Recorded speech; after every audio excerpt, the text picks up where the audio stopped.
What's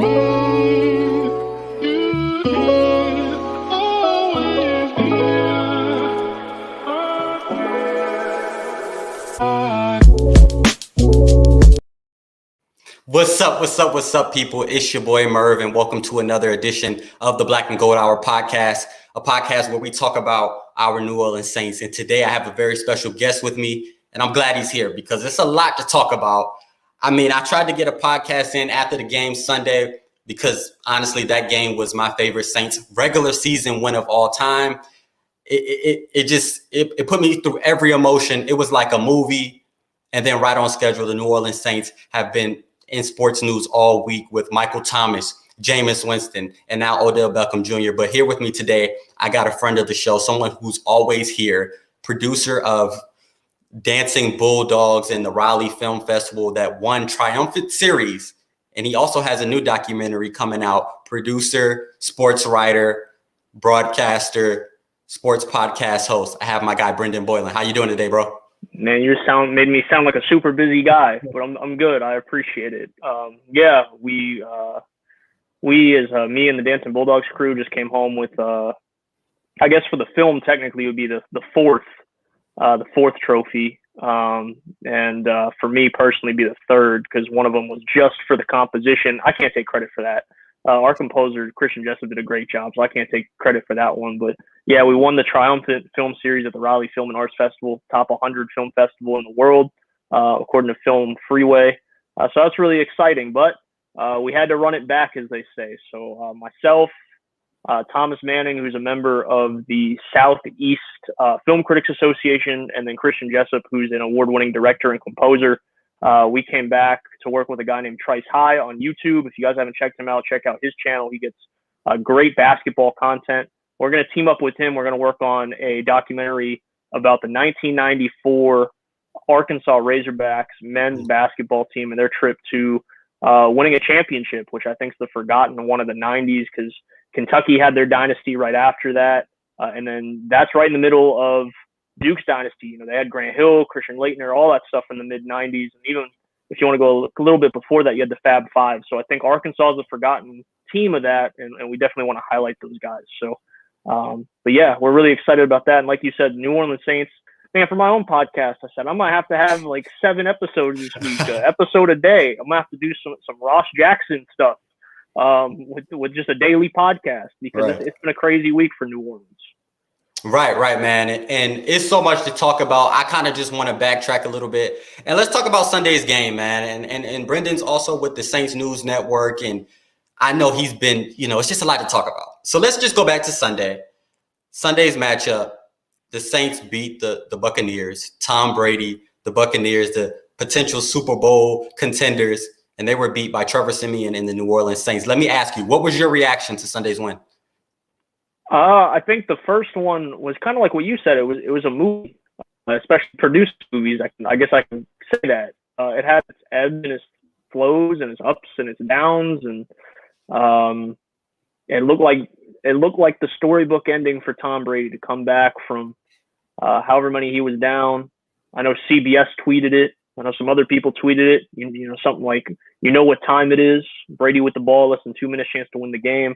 So it kind of played out like a movie script. You said it was your favorite win of all time. I think you certainly have to think about that in terms of the regular season. It's probably up there with, I'm thinking Washington in 2017 when the Saints came back. That was a big one. But I've seen people who were at the event that said that it's top 5 loudest they've ever heard it when PJ Williams picked the ball off and brought it back for a touchdown. So I think my initial reactions for it is it just shows how resilient the Saints are. As a football team. I'm giving away one of my takeaways for my 3 takeaways piece that's going to be coming out on Saints News Network. So getting a little inside scoop. But yeah, I think it just shows how resilient this team is, how much adversity they've faced. I mean, if you go through all the way back to Hurricane Ida and being displaced for nearly a month, having to play a home game in Jacksonville, you have the COVID thing with only having a handful of coaches in Carolina. You have the Michael Thomas stuff. You have the abundance of injuries that have happened. And now you lose quarterback number 1 and you win a game with QB3 and you're sitting at 5-2. The Bucs have a bye week this upcoming week. So So you really have a chance with a victory over Atlanta to be number one in the division. With all of that went on, it just shows how unique and how special the Saints team can be, especially considering they don't have, I think what a lot of people would argue is the most talented offensive player they have. You can make the case for Kamara Thomas. I think that's fair. And you don't have a quarterback that a lot of people believed in and a lot of people were starting to love. You know, Drew Brees said it best. If you love New Orleans, she'll love you back. And I think Jameis did a really good job this offseason and early parts of the regular season and showing his love for New Orleans as a whole. I mean, you saw that wholesome video of him throwing a football with a young kid in New Orleans. You saw some of the charity work he was doing, the amount of money he was donating for the Hurricane Ida relief, the COVID relief, all that stuff. I mean, Jameis was really taking that to heart. So I think a lot of people started to come around with Jameis, especially some of the Who Dat Nation that wasn't really fond of him coming in. So it was just gut-wrenching. But the Saints found a way to beat the defending Super Bowl champions. Like you said, a team that could easily contend for the Super Bowl this year. I just think it says volumes about the Saints, and it says volumes for Sean Payton, who should 100% be considered for Coach of the Year if the Saints make the playoffs this year, considering everything they've gone through this year, on top of losing your franchise player in the offseason and retirement. Right. And just going back to Sunday's win, I hear everything you said, and I'm still getting chills from the game, man. Like, you got the PJ Williams interception. You got the Kevin White 38-yard reception. You got Mark Ingram coming back. His first run, I think, went for about 14, 15 yards. And then on top of that, him leading the Who Dat chant. I mean, I've kind of rewatched that game a couple of times over the last day or so. And I've rewatched like the different highlights that we see on Twitter with the PJ Williams interception. I probably rewatched that about 100 times, just hearing the crowd. And I've had a couple friends who were in the building in that game, and they were like, man, you just had to be there. So, I mean, it was one of those games that I'm always going to remember as a Saints fan. And it showed that the Saints can endure adversity and get through it. But, I mean, we still are missing our marquee player, Michael Thomas. And reports came out today that Michael Thomas will be out for the remainder of the season. It seems that he has re-injured the ankle that he was working so hard to come back and rehab from. But I got to ask you, we're talking Michael Thomas. We're talking wide receivers all week about the New Orleans Saints. Let me ask you, what in your opinion is the future for Michael Thomas with the New Orleans Saints? Anybody that thinks Mike Thomas is not going to be a part of this team, at least next year, is I don't want to say out of their minds, because I understand the frustration that comes with everything that's happened. But two things. One, I think just hearing what Sean had to say in terms of just how happy he was with Mike Thomas and just working his butt off, I think is the quote, to get healthy, I think speaks a lot about how their relationship has been mended since the offseason. Two, I think in terms of Michael Thomas's contract, it's going to be dang near impossible to trade that contract. He has the option of opting out of that contract in 2022. I see if Thomas really wants out, I see that being the most realistic option. But I think Mike Thomas is here to stay. I think you look at the talent that he brings, especially with, listen, this group of receivers has done the best they can. But at the end of the day, there's something missing from the wide receiver room. And that's why the Saints were trying to make moves. Darius Slayton came up. I know you said OBJ earlier, and he's got a whole thing going on up in Cleveland himself. But the Saints desperately need a go-to target. And when you talk about a guy who had 149 catches just 2 years ago, set an NFL record, is continuing to set NFL records in terms of how productive he's been through his first 5 years, or how productive he's been through this many games and what have you. It sounds almost crazy to trade a guy like that. Now, it's not out of the realm of possibilities. Look, DeAndre Hopkins got shipped out of Houston. Who would have thought he would have got shipped out for a second-round pick to Arizona?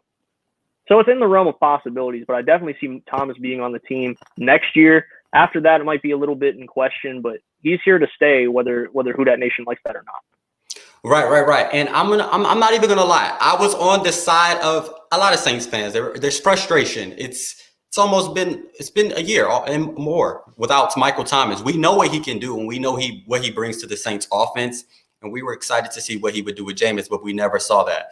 And honestly, I'm beginning to think Maybe he won't be here throughout the extent of his contract, but I'm excited to see what he does next year. Watching Keyshawn Johnson, his uncle, on TV today talk about how hard Mike Thomas was working. And we heard Sean Payton also mention today that Michael Thomas was working hard to rehab and come back. And then you see his heartfelt message and talking about us being the best fans in the world. And it's like, man, he's working hard. And the ankle injury and playing through that in the playoffs last year had to be a lot for him. And I want to see what he can do in the Saints uniform next year. And hopefully, we'll kind of figure out our quarterback situation, because the New Orleans Saints have a new QB controversy. We got some talking about Trevor Siemian, who did play well on Sunday. We got some talking about faithful Taysom Hill. And then we have some even talking about the rookie Ian Book. But Brenden, I got to ask you, if you're coach, you're preparing for the Atlanta Falcons, based on what you saw Sunday and based on what you know about the New Orleans Saints, who are you going with for the quarterback? Well, first off, I see Jerry here in the chat. Jerry hangs out with me every pregame with Bob Rose. So, Jerry, what's up? Appreciate all the support you've shown me and the Saints News Network. But listen, when it comes to that, it's an interesting thing. First and foremost, I don't see it being Ian Book. But I will have this note on Ian Book. In the history that Sean Payton's been with the New Orleans Saints as the head coach, so now 16 years, very rarely does he name drop players throughout the draft process. And he did so with Ian Book, which tells me he really likes this kid. And from everything I heard in training camp, they really liked this kid. And I could definitely see him being the future of the franchise if they choose to go away from Jameis Winston. Remember, he only signed a 1-year contract. So did Jameis show enough through 6 1/4 games to be the franchise guy moving forward? I don't know. I'm a big Jameis supporter. You know that. People who have watched the streams for myself and you, they know that I definitely thought and still think Jameis is the future of this team. Right. But I'm not in the front office. I just cover the team. So I don't think it's going to be Ian Book, but just be mindful that this is a Saints team that is really high on that kid from Notre Dame. When it comes to the Siemian Hill thing, it's interesting because I think my gut feeling is it's going to be Taysom, just because of how Sean Payton and Taysom, however that relationship is, it's Sean Payton loves some Taysom Hill. Let's just put it that way. It might be the easiest way to say that. However, with the Saints being so depleted in terms of skill position players that can make an impact, you are tempted to keep Taysom Hill in his gadget role because you know what he can bring to the offense. On the other hand, you bring Mark Ingram back. He was effective, as you mentioned, in his first game back. Obviously, Who Dat Nation's so excited to see him, and keep an eye out because he's less than 100 yards away from the all-time Saints rushing record. Really happy he's going to get a shot to do that in his career because if anyone deserved it, it was Mark. But bringing him back also lets you play with Alvin Kamara in formations. Where do you want to line him up?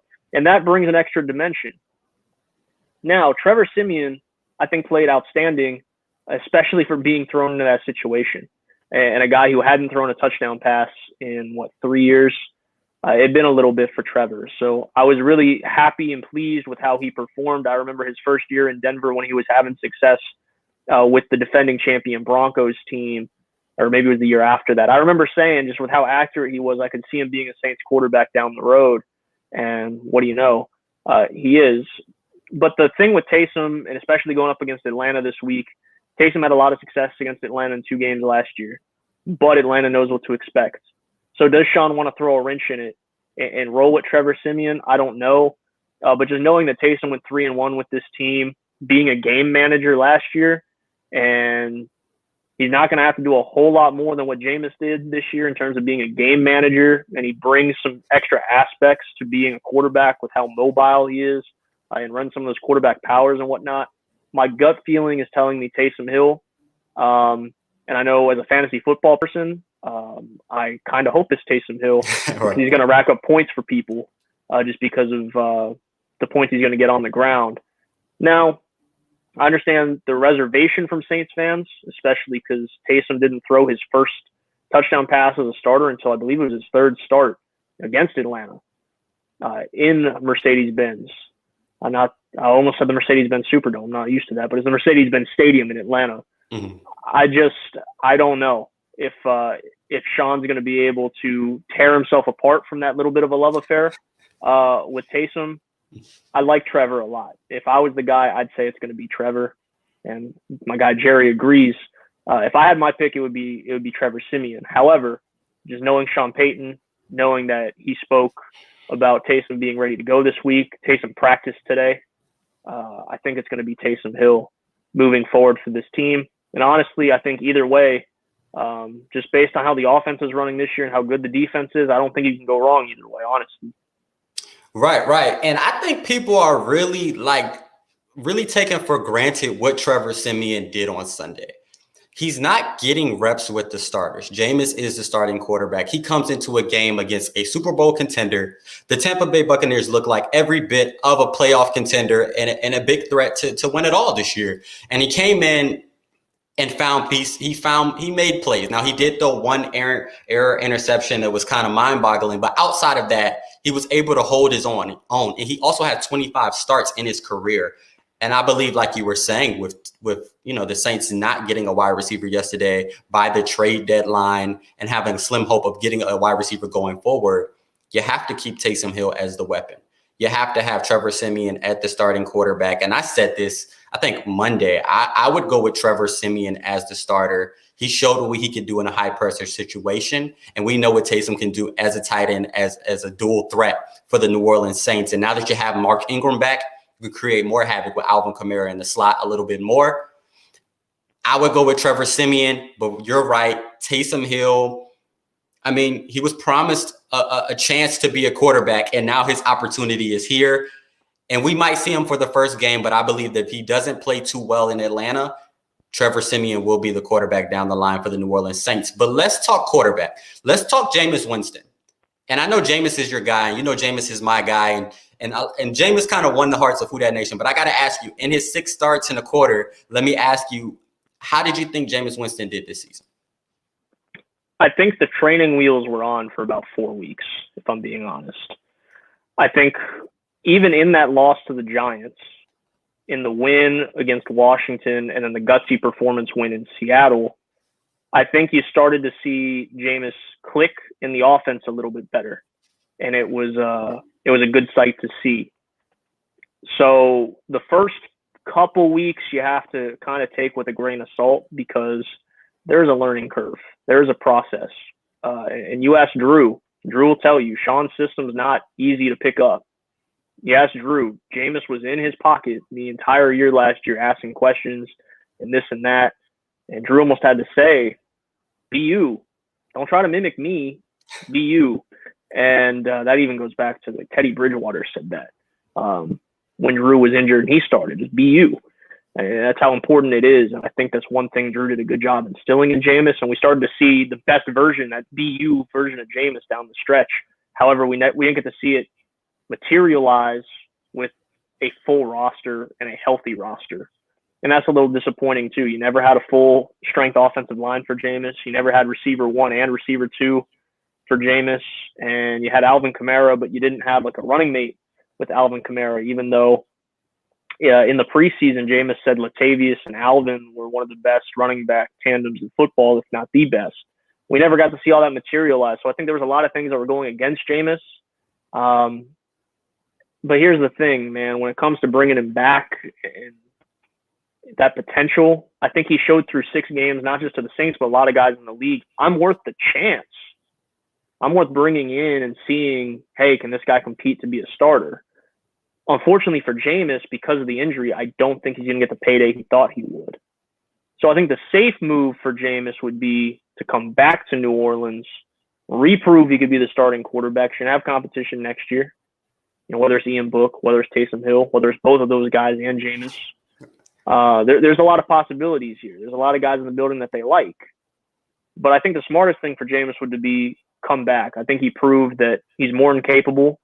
And when you have a healthy receiving core and you're able to go long a little bit, I mean, we saw how special that arm is. We saw glimpses of how special Winston to Harris could be. We saw twice on big touchdowns how special that could be. I think he did enough to prove he's an NFL starting quarterback. Whether that's in New Orleans, I'm not sure. Right. And Jameis, was he 14 touchdowns to 3 interceptions? He That's right. proved the critics wrong. I mean, you saw the beautiful pass to Traquan Smith, and that guy kind of got everybody in the mood, in a hype mood during the game. And I definitely want to see what Jameis does along the line. This is unfortunate for him, and our prayers for his recovery as well as he prepares his recovery process. I mean, he was incredible this season. I mean, he was doing something that a lot of quarterbacks couldn't do. I mean, the Saints didn't have their starting wide receiver. A lot of these guys are UDFAs. I mean, Traquan Smith was injured. Look what he was doing, and he was doing it on a high level. So I'm excited to see what he does down the line, and hopefully it's for the black and gold. But the theme of today's show is adversity, and I heard you mention adversity earlier. The Saints have overcome adversity, but now they're without Michael Thomas and Jameis Winston. Brenden, I got to ask you, they're 5-2. And a not so competitive NFC. So I want to ask you, what are your expectations for the New Orleans Saints at this point? Well, before we get on to that, quick note on that pass to Traquan Smith, that was just an absolute dot. That was also his last throw of the season. Wow. And I think a lot of people forget that. That was his last throw of the year before the ACL injury. So it just proved that the guy was coming into his own. If you want to go off one pass to show that he was coming into his own in that offense, you could point to that one. And unfortunately, it's the last one of his 2021 season. When it comes to my expectations for the team, it's a little different than years past, right, Saints fans, right, Who Dat Nation, all those guys joining us right now. We were so used to over the years, from the time I've been covering the team since 2015, it's been, well, Drew Brees and the offense is going to win us games and bail the defense out. A lot of times it didn't work that way because Drew would go win the game in a 2-minute drill, and then the defense would give it up. To where it's the polar opposite this year. Defense is going to win you games, and the offense has got to score enough points to make it happen. Now, the game plan changes a little bit. Like Merv said, you don't have Jameis. You don't have Michael Thomas. There's still some questions about the receivers. I think having Traquan helps. I think Marquez Callaway. I said it, I think the last time I was on your show, there was a lot of pressure on a kid, second-year kid, to come in and be the guy. But I think Marquez has made some steps, and when Harris is healthy, I mean, he shows he can be a dynamic weapon in the return game and as a receiver. And at one point this year, Harris was the 6th in Pro Football Focus rankings, which is crazy. But I digress. This is going to be a team that's led by the defense, regardless of who's at quarterback. Quarterback's going to be asked to be a game manager. Now, with that, some Saints fans might get scared, but let's look at some teams that had quote-unquote game manager quarterbacks that had really successful seasons. And so my mind goes to a couple guys. You look at the 06 Bears that ended up beating the Saints in the NFC Championship game, led by Rex Grossman, went to the Super Bowl. Rex Grossman wasn't more than a game manager and relied on a strong defense led by a Hall of Fame linebacker in Brian Urlacher, right? I look at the Mark Sanchez Jets, not the butt fumble, but the two teams that went to back-to-back AFC Championship games. Mark Sanchez was not a spectacular quarterback.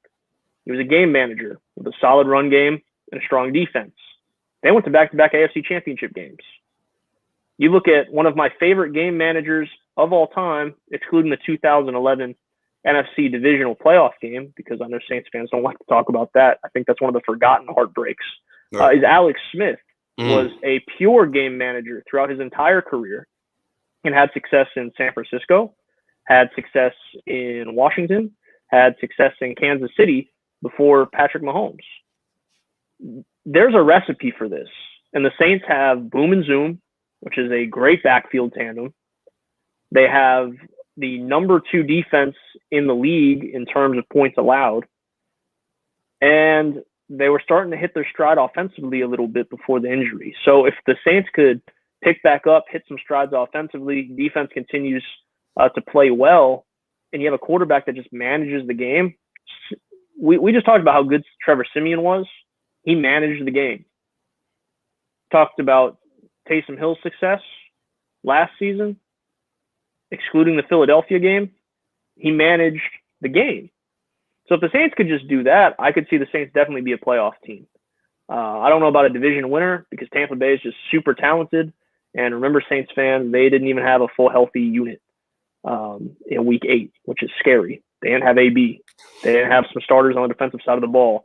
Rob Gronkowski left that game early. When they're at full go, they're a really scary team, but I could definitely see the Saints be a wild card team and make the playoffs. And I think that's definitely a win with how much adversity they faced this year. Right. And I mean, all you have to say is make the playoffs. Because once you make the playoffs, it's any man's game. And I think another team to add to what you were saying that was kind of more defense oriented, you think about the outside of Anquan Boden, the two Baltimore Ravens championships. Well, Flacco had a crazy playoff run, but He just did. To get to the playoffs, you're absolutely right. Exactly. Like the regular season run was defensively dominated. Now, Anquan Boden and Flacco got in the chemistry was sensational during the playoffs. But it's just about getting to the playoffs. And I do believe that with the NFC and the way the NFC looks, 10 wins will get you into the playoffs. And the Saints have 5 wins from that. And I mean, there's actually a slim hope that they might get a wide receiver. So let me ask you this. OBJ, he's really going through it in Cleveland.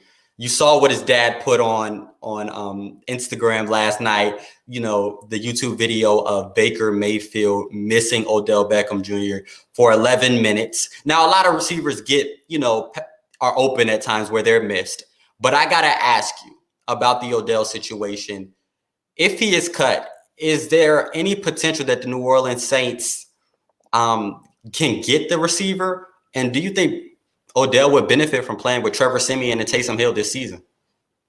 Well, first, you have to remember if he gets cut, and that's a big if, because he's essentially been excused from the team, but he's still under contract. So the team could just say, you're excused from the team, but we're going to keep you on the roster all year. It's a messy situation that everyone's still learning the details about. Also, remember, he's got to clear waivers. And if I'm being honest, there's not a lot of teams that are going to pick up his contract. I could see him clear waivers pretty easy. You know, you're looking at, I think, $7.8 million this year and then $12 million next year. That's a lot for a receiver who, in my opinion, is out of his prime and hasn't proven to be the OBJ that won the hearts of so many while he was in New York. This is my problem with Odell Beckham Jr. It's not the talent. Dude's still talented. Dude would definitely be an upgrade for this New Orleans team.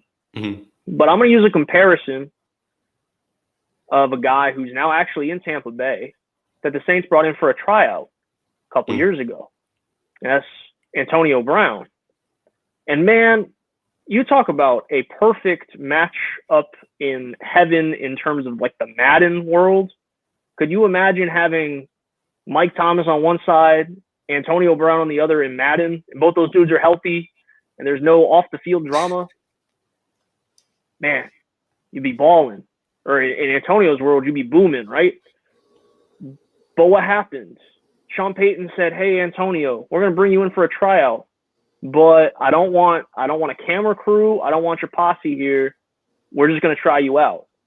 And what did Antonio Brown do? He brought his camera crew, and he brought his posse, and he didn't get a contract. Now, I'm not saying Odell Beckham is to that level that Antonio Brown was in 2 years ago, and it looks like something clicked for AB because everyone in Tampa says he's just a great locker room guy. He's a great leader. I'm glad that whatever Antonio Brown was going through up here got worked out, and he's living his best life now, right? But when it comes to OBJ, you just said it best. You're not just dealing with Odell Beckham.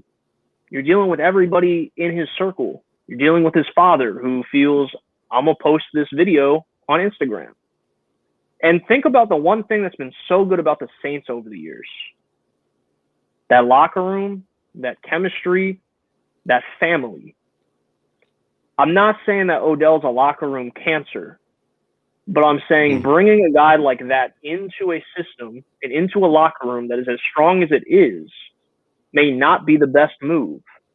Unfortunately, when you're dealing with NFL players, you're not dealing with Madden, where you don't have to deal with everything else that comes with a player. Right. This isn't just this sounds great, let me sign him, and we're going to go and win the Super Bowl in Madden tonight. I have to consider, or Sean has to consider, Mickey's got to consider, hey, who is the guy we're bringing in, not just from a talent standpoint, not just from a person standpoint, but everything. who is Odell Beckham Jr. and who are we bringing into our locker room? And I just personally don't think it's going to be a very good locker room fit. That's a good point too, Ghostface. Injury prone. How bad would it be to bring in a guy that is going to help your receiving corps and he gets hurt?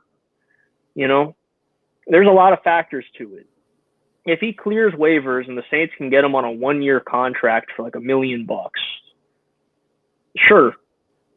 If you feel confident that he's not going to mess up the chemistry you have and he's going to be good for you and the drama's not going to follow, why not?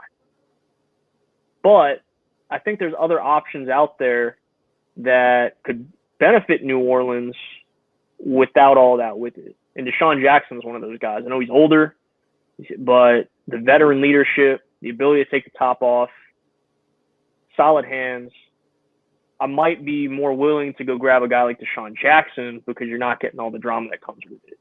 Right. And I'm going to play devil's advocate here because I think Sean, and I agree with Who Dat Daddy, he says they are from New Orleans, so I think we can calm the noise down.